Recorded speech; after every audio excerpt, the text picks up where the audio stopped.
आज ही डाउनलोड करें Skymet mobile app, पूछे मौसम का हाल अपनी पसंदीदा भाषा में और रहे बाकियों से एक कदम आगे। नमस्ते दोस्तों, स्काईमेट वेदर में आप सभी का बहुत बहुत स्वागत है। मेरा नाम महेश फलावत है।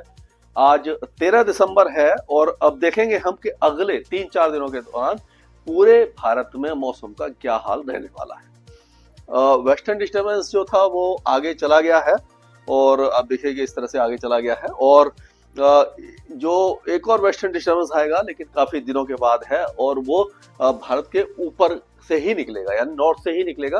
भारत पे कम से कम एक सप्ताह तक किसी भी वेस्टर्न डिस्टर्बेंस का असर नहीं होने वाला है। यानी हम कह सकते हैं कि जो पहाड़ी इलाके हैं, यानी कि जम्मू कश्मीर, गिलगित बाल्टिस्तान, मुजफ्फराबाद, लद्दाख, हिमाचल और उत्तराखंड, ये सारे इलाके सूखे रहेंगे। जो बर्फबारी हो चुकी है उसका असर आपने देखा होगा कि आधे से ज्यादा देश के ऊपर शीतलहर और जो ठंडी हवाओं के रूप में दिखाई दे रहा है। एक एंटी साइक्लोन बना है राजस्थान के ऊपर जो ज्यादा देर तक नहीं टिकेगा और दूसरा साइक्लोनिक सर्कुलेशन बांग्लादेश और त्रिपुरा के ऊपर बना हुआ है। एक नया डेवलपमेंट दिखाई दे रहा है जो मैंने आपको बताया था कि थाईलैंड के आसपास जो एक लो प्रेशर एरिया बना था, माफ कीजिएगा यहाँ पे मैंने गलती से वो लो साइक्लोनिक सर्कुलेशन बना दिया, लेकिन ये लो प्रेशर एरिया यहाँ पर ये बन गया है। ये अंडमान सी के और दक्षिण में बना है और एक ट्रफ चल रही है जो बंगाल की खाड़ी में जा रही है।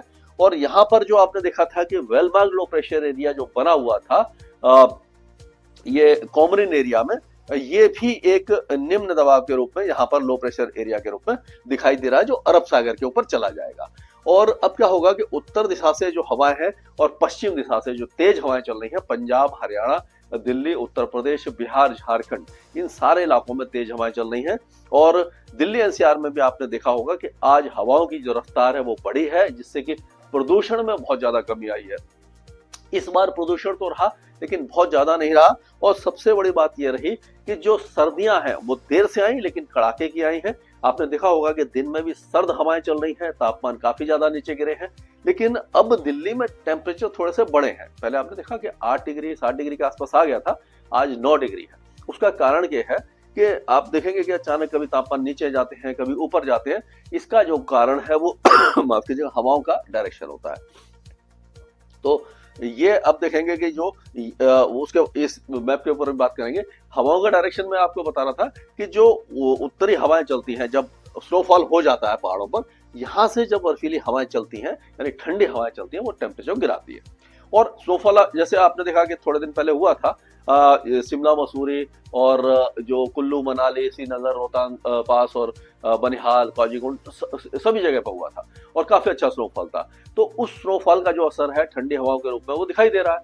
लेकिन क्या होता है कि जब बहुत देर तक, कई दिनों तक कोई नया वेस्टर्न डिस्टर्बेंस नहीं आता तो वो जो हवाएं हैं वो धीरे धीरे अपनी ठंडक को कम कर लेती है, क्योंकि जो मैदानी इलाके हैं यहाँ पर धूप निकल रही है दिन के समय, तो धीरे धीरे उनकी जो तासीर है वो कम हो जाती है। तो ये क्या होता है कि टेम्परेचर हल्के फुल्के बढ़ जाते हैं। तो वही दिखाई दे रहा है कि टेम्परेचर थोड़े से बढ़े हैं लेकिन अभी भी शीतलहर का प्रकोप कई इलाकों में दिखाई दे रहा है। और दूसरा जो मैप है उसमें आप देखेंगे वेस्टर्न डिस्टर्बेंस चला गया है। एक ट्रफ बनी हुई है जो जम्मू कश्मीर और हिमाचल के ऊपर है, लेकिन ये ट्रफ है, इसमें बहुत ज्यादा जान नहीं है, तो ये बारिश का स्नोफॉल नहीं दे पाएगी। और एक साइक्लोनिक सर्कुलेशन अभी बांग्लादेश के ऊपर है और ये 17 तारीख के आसपास का मैं बना रहा हूँ अभी, क्योंकि आज 13 तारीख है। 4 दिन के बाद क्या होगा कि ये जो यहाँ पर लो प्रेशर एरिया था अंडमान सी के दक्षिण में, तो ये डिप्रेशन के रूप में तमिलनाडु के ऊपर पहुंच जाएगा और यहाँ पर जो लो प्रेशर एरिया था अरब सागर में वो साइक्लोनिक सर्कुलेशन बन जाएगा। 17 तारीख को, 16 और 17 तारीख को तमिलनाडु में एक बार फिर से भारी बारिश की संभावना है। तमिलनाडु में जो पूरे साल में बारिश होती है वो हो चुकी है, लेकिन अभी भी लगातार बारिश हो रही है। हालांकि ये डिप्रेशन नुकसान तो नहीं पहुंचाएगा, वाटर लॉगिंग कर सकता है, जल भराव हो सकता है, लेकिन जलाशयों में पानी आने से आगे के दिनों के लिए काफी अच्छा रहने वाला है। अब अगर देखा जाए तो पिछले 24 घंटों में जो बारिश है, इससे पहले जो वेलमार्ग लो प्रेशर एरिया जो अभी कोमरिन और गल्फ ऑफ मन्नार पे था, उसके असर से आप देखेंगे कि पूरे तमिलनाडु में और केरल के दक्षिणी इलाकों में, इंटीरियर तमिलनाडु, इन सारे इलाकों में अच्छी बारिश हुई थी।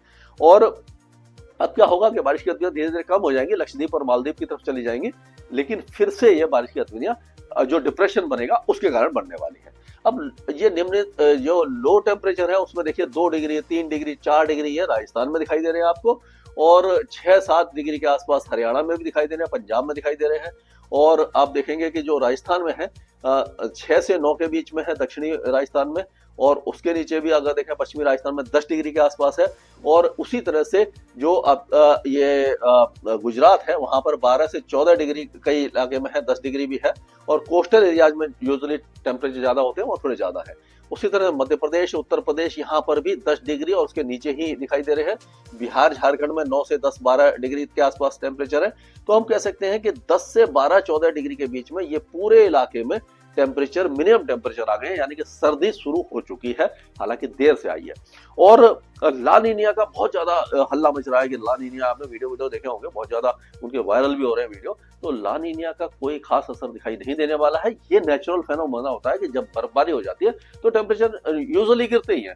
तो ला नीना का इससे कोई लेना देना नहीं है। अब ये टेम्परेचर और ज्यादा गिरेंगे, और आपको मालूम है कि जब 20 दिसंबर के बाद से जो सर्दियां काफी ज्यादा बढ़ जाती हैं, और जो आपके कम से कम 10 या 15 जनवरी तक काफी कड़ाके की सर्दी ज्यादातर इलाकों में रहती है। चिल्लाई कलां भी शुरू होने वाला है 21 दिसंबर से, उसके बारे में भी एक वीडियो बनाएंगे।